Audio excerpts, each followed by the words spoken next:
প্রিয় বন্ধুরা, এক হাফিজে কুরআন মেয়ের উপর আল্লাহর এমন ভয়ানক আর দুঃখজনক শাস্তি নেমে এলো যা দেখে সবার চোখ বিশ্বাস করতে পারছিল না। একটা হাফিজে কুরআন মেয়ের উপর আল্লাহর এমন চরম শাস্তি কেন এলো কেউ বুঝতে পারছিল না। তো আসুন আমরা জানি কি এমন ভুল সে করেছিল যা তার এই ভয়ানক অবস্থার কারণ হলো। বন্ধুদের বলবো শেষ পর্যন্ত আমার সঙ্গে থাকুন, কারণ এই ঘটনাটি খুবই শিক্ষণীয় এবং হৃদয়স্পর্শী। প্রিয় বন্ধু, এই গল্পটি এক অপূর্ব সুন্দরী মেয়ের যে ছিল হাফিজে কুরআন। তার রূপের এমন জৌলুস ছিল যে তাকে দেখে মানুষ হতবাক হয়ে যেত।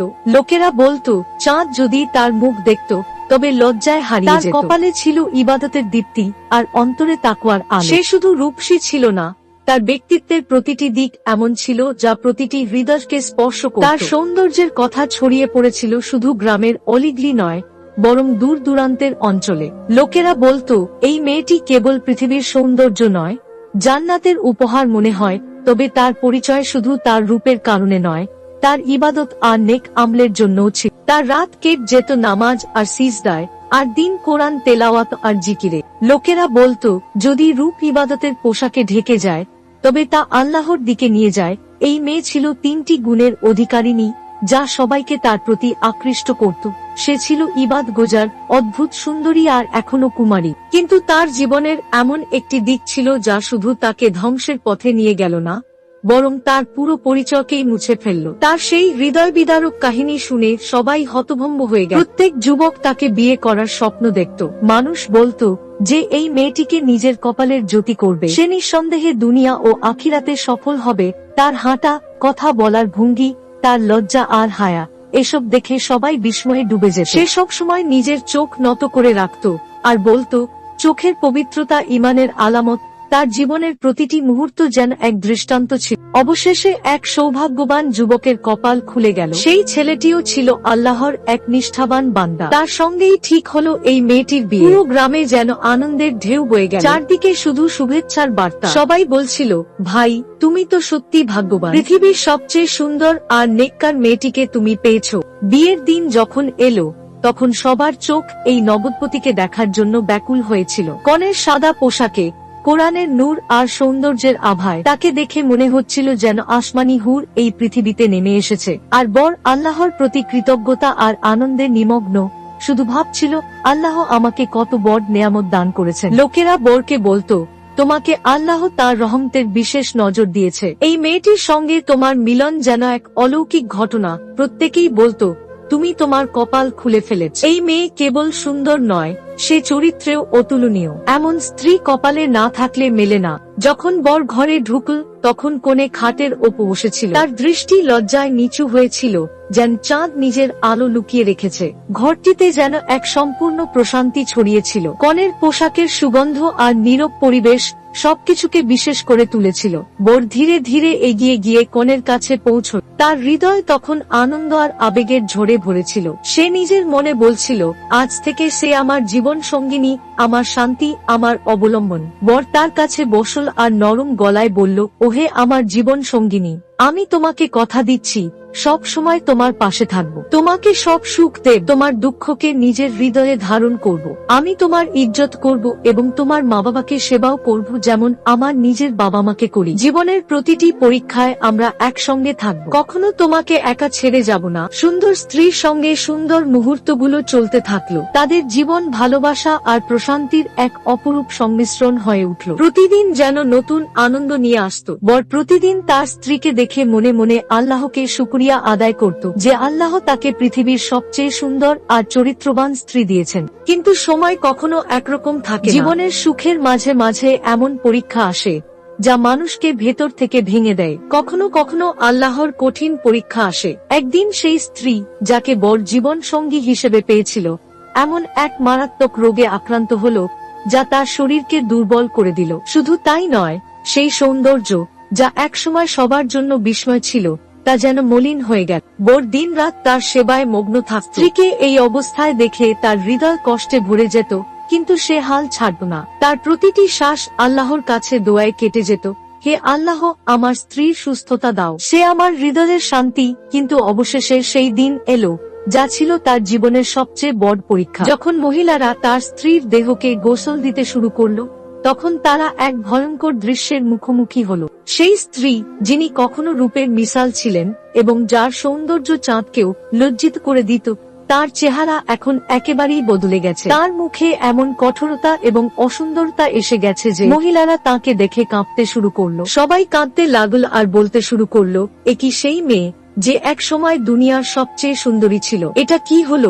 স্বামীও এই দৃশ্য শুনে এবং দেখে হতবাক হয়ে গেল। পাশে দাঁড়ানো এক বয়স্কা নারী গভীর কণ্ঠে বললেন, এটাই সেই দুনিয়ার সৌন্দর্যের পরিণতি যা আল্লাহর নাফরমানির সঙ্গে জড়িত হয়। হয়তো এর অন্তরে অহংকার ছিল, কিংবা এটা সৌন্দর্য ও রূপ তো আল্লাহর আমানত, আর যদি এর অপব্যবহার হয় তাহলে পরিণতি এমনই হয়। যখন তার স্ত্রীর মৃতদেহকে গোসল দিয়ে কাফন পরানো হলো এবং সবাই জানাজা ও দাফনের জন্য প্রস্তুত হলো, তখন পুরো বাড়ি ও গ্রামে এক অদ্ভুত পরিবেশ ছড়িয়ে গেল। মৃতদেহ কাঁধে তোলার জন্য যখন লোকজন এগিয়ে এলো, তখন সবার চেহারায় বিস্ময় জমে উঠল। মৃতদেহ এতটাই ভারী হয়ে গিয়েছিল যে সবাই মনে করল যেন কোনো ভারী পাথর বা লোহার বোঝা তুলছে। জানাজা বহনকারীরা প্রতি পদক্ষেপে ক্লান্ত হয়ে বসে পড়ছিল, কেউ পড়ে যাচ্ছিল, কেউ নিজেকে সামলানোর চেষ্টা করছিল, কিন্তু অনেক কষ্টে মৃতদেহটি কবরস্থানে পৌঁছানো হলো। কিন্তু যখন কবর খোঁড়া হলো, তখন সেখানে এমন এক ভয়ঙ্কর দৃশ্য দেখা গেল যে সবাই অবাক হয়ে গেল। কবরের ভেতরে পোকামাকড়, সাপ এবং বিচ্ছু মুখ খুলে এমন ভাবে বসেছিল যেন তারা কত মাস ধরে ক্ষুধার্ত ছিল আর তাদের জন্য খাবার আসছে। অবশেষে অনেক কষ্টে সবাই প্রথম কবরটি বন্ধ করে দিল, আর তারপর দ্বিতীয় কবর খোঁড়া শুরু হলো। কিন্তু মাটি খুঁড়তেই প্রত্যেকের মুখ আতঙ্কে ফ্যাকাশে হয়ে গেল, কারণ দ্বিতীয় কবরেও একই ভয়ঙ্কর দৃশ্য। কবরের ভেতর পোকামাকড়, সাপ আর বিছে নিজেদের মুখ খুলে বসেছিল যেন কোনো ক্ষুধার্তের জন্য অপেক্ষা করছে। এই দৃশ্য দেখে সেখানে উপস্থিত সবাই হতবাক এবং আতঙ্কগ্রস্ত হয়ে পড়ল। এরপর তৃতীয় কবর খোঁড়া হলো, তারপর চতুর্থ, এমনকি 7টা কবর খোঁড়া হলো, কিন্তু প্রত্যেক কবরের অবস্থাই একই। মানুষ ভয়ে কাঁপছিল, কারো বোঝা সম্ভব হচ্ছিল না এখন কি করা উচিত। ঠিক সেই সময় পাশে দাঁড়ানো এক বয়স্ক ব্যক্তি বললেন, ভাই, যতই কবর খুঁড়ো এই পোকামাকড় তো সব জায়গায় থাকবে। এটা আল্লাহর আযাব, আর এর মানে হলো এই মাইয়েতকে এমন অবস্থাতেই দাফন করতে হবে। এই কথা শুনে সবাই কেঁপে উঠল। ভয়ে সবাই মাথা নাড়ল আর দ্রুত মাইয়েত দাফন করার প্রস্তুতি নিতে শুরু করলো। উপস্থিত সবাই মনে মনে শুধু একটাই দোয়া করছিল, হে আল্লাহ, আমাদের এরকম পরিণতি থেকে বাঁচাও। বুড়োর কথা যেন সবার মনে এক ধরনের ঝাঁকুনি দিল। সবাই ভেবেও পাগল, কিন্তু তার পরামর্শেই সবাই সিদ্ধান্ত নীল যে মাইয়েতকে এমন অবস্থাতেই দাফন করা হবে।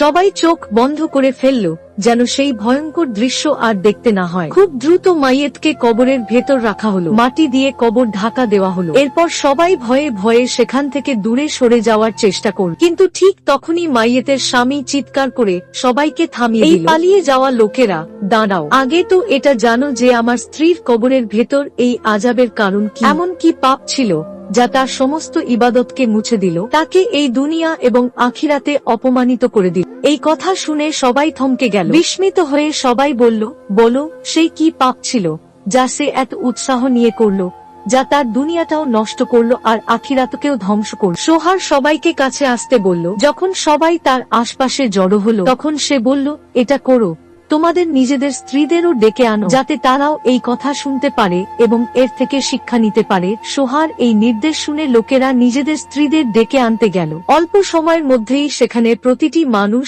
এবং তার স্ত্রী উপস্থিত হলো। মহল নীরব ও ভয়ানক ছিল। সবাই জানার জন্য উদ্গ্রীব ছিল যে সেই গুনাহ কি ছিল যা এত বড় ধ্বংসের কারণ হয়ে দাঁড়াল। এই কথা শুনে পুরুষরা তাদের স্ত্রীদের ডাকল, আর অল্প সময়ের মধ্যেই সমস্ত স্ত্রী সেখানে উপস্থিত হল। সোহার সমস্ত মানুষ ও তাদের স্ত্রীদের উদ্দেশ্যে বলল, লোকেরা শুনো এবং বোঝার চেষ্টা করো। আমার স্ত্রীর সৌন্দর্য, তার ইবাদত, তার গুণ সবই বৃথা হয়ে গেছে, কারণ সে 5টি এমন পাপ করেছে যা শুধু আল্লাহর অসন্তোষের কারণ নয়, বরং তার সমস্ত ভালো আমল ধ্বংস করে দিয়েছে। আমি তোমাদের শুধু এটুকু বলবো, নিজেদের স্ত্রীদের বলো যেন তারা এই 5টি কথা কখনোই তাদের সোহারকে না বলে।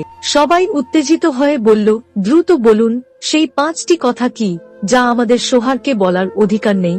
সোহার গভীর নিঃশ্বাস নিয়ে চোখ ভরা কান্না আর কাঁপা কণ্ঠে বলল, আমার স্ত্রীর সবচেয়ে বড় ভুল ছিল সে কথায় কথায় আমাকে আমার গরিবী নিয়ে অপমান করত। সে বলতো, তুমি গরিব আর আমার বাপের বাড়ির লোকেরা ধনী, তারা আমার উপর জুলুম করেছে, তোমার মতো অকর্মণ্য আর গরিব লোকের সাথে আমাকে বেঁধে দিয়েছে। তার এই কথা আমার হৃদয়ের গভীরে এসে আঘাত করত। প্রতিবার আমি এটা শুনে চূর্ণ হয়ে যেতাম।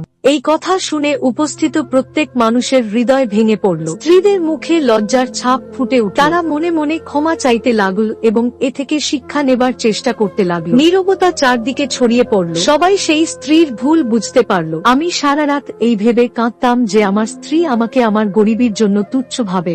যদিও আমি আমার সামর্থ্য অনুযায়ী তার সব প্রয়োজন মেটানোর চেষ্টা করতাম, তবুও তার এসব তিরস্কার আমার হৃদয়কে ছিন্ন বিচ্ছিন্ন করে দিত। আমি আল্লাহর কাছে অভিযোগ করতে বাধ্য হয়ে যেতাম যে, হে আল্লাহ, আমি আর কতদিন এসব কথা শুনে যাব।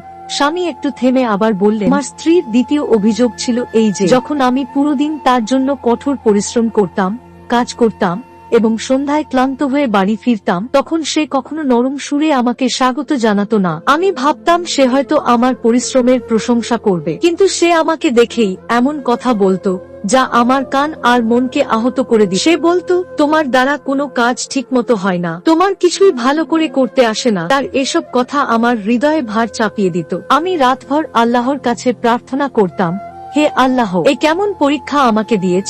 স্বামী তার কথা চালিয়ে গেলেন। দীর্ঘশ্বাস ছেড়ে বললেন, আমার স্ত্রীর তৃতীয় অভিযোগ ছিল এই যে, সে আমার মা বাবাকে গালাগালি করত। সে তাদের একদম পছন্দ করত না এবং তাদের সম্পর্কে এমন শব্দ ব্যবহার করত যা আমি কোনো শত্রুর জন্য বলতে পারতাম না।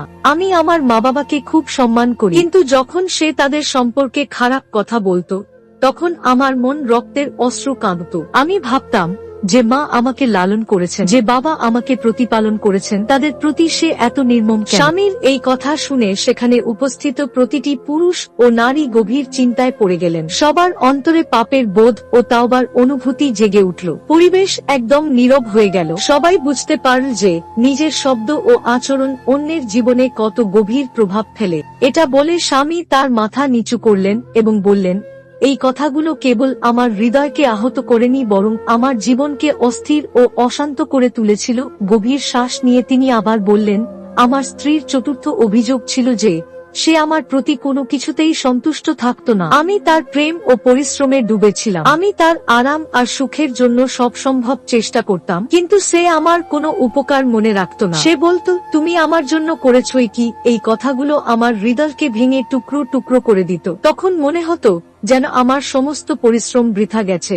অপরিশোধী মনুষ্যত্ব মানুষের সবচেয়ে বড় দুর্বলতা, আর আমার স্ত্রী এই রোগে আক্রান্ত ছিল। এরপর স্বামী কাঁপতে কাঁপতে বললেন, আমার স্ত্রীর পঞ্চম কথাটি ছিল সবচেয়ে বেশি কষ্টদায়ক। সে তার সৌন্দর্য নিয়ে গর্ব করত, অহংকার করে বলতো, আমার সৌন্দর্যের জন্যই তুমি ভাগ্যবান, না হলে তোমার মতো মানুষের কপালে এমন কিছু জুটতই না। স্মরণ করো, অহংকার আল্লাহর চাদর, আর যে ব্যক্তি এই চাদরটি টানতে চায়, আল্লাহ তাকে দুনিয়া ও আখেরাতে লাঞ্ছিত করে দেন। এই অহংকারী তার কবরের কীটপঙ্গের শিকার করে দিল। তার অহংকার ধূলিসাৎ হয়ে গেল। তার সৌন্দর্য আখেরাতে তার জন্য বিপদ হয়ে দাঁড়াল। স্বামীর কথা শুনে সেখানে উপস্থিত সবার হৃদয়ে এক ভয়ের আর লজ্জার অনুভূতি জেগে উঠল। নারীরা নিজেদের কথা ও কাজের দিকে ফিরে তাকাল, আর প্রত্যেকেই আল্লাহর কাছে তাওবার দোয়া করল। এটি সেই মুহূর্ত ছিল যা সবার জন্য একটি শিক্ষণীয় বিষয় হয়ে উঠেছিল যে, আল্লাহ অবাধ্যতা ও অহংকার ধ্বংসের পথে নিয়ে যায়। স্বামী বিষণ্ণ কণ্ঠে বললেন,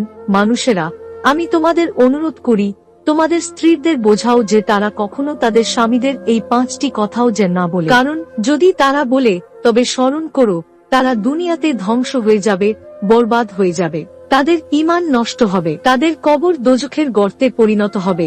শেষে স্বামী দুহাতে উঠিয়ে কান্নাজডিত কণ্ঠে দোয়া করলেন, হে আল্লাহ, আমাদের ঈমানের সাথে দুনিয়া ও আখেরাতের সাফল্য দান করো। এই কথা শুনে সেখানে উপস্থিত সবার গায়ে কাঁটা দিয়ে উঠল। এক অদ্ভুত নীরবতা আর ভয় চারিদিকে ছড়িয়ে পড়ল। সবাই আল্লাহর কাছে ক্ষমা চাই এবং মনে মনে প্রতিজ্ঞা করল যে তারা আর এসব ভুল করবে না। তারা নিজেদের সম্পর্কগুলিতে ভালোবাসা ও সম্মানের জায়গা দেবে। প্রিয় বন্ধুগণ, আল্লাহর কাছে দোয়া করি তিনি যেন আমাদের এই 5টি পাপ থেকে মুক্তির জন্য তাওবার তৌফিক দেন এবং আমাদের সঠিক পথে চলার হিদায়াত দেন। বন্ধুগণ, যদি এই ঘটনা আপনাকে শিক্ষা দেয়, তবে অবশ্যই আপনার পরিবার, বন্ধু এবং আত্মীয়দের সাথে শেয়ার করুন, আর চ্যানেলটি সাবস্ক্রাইব করে কমেন্ট বক্সে আল্লাহু আকবার লিখুন।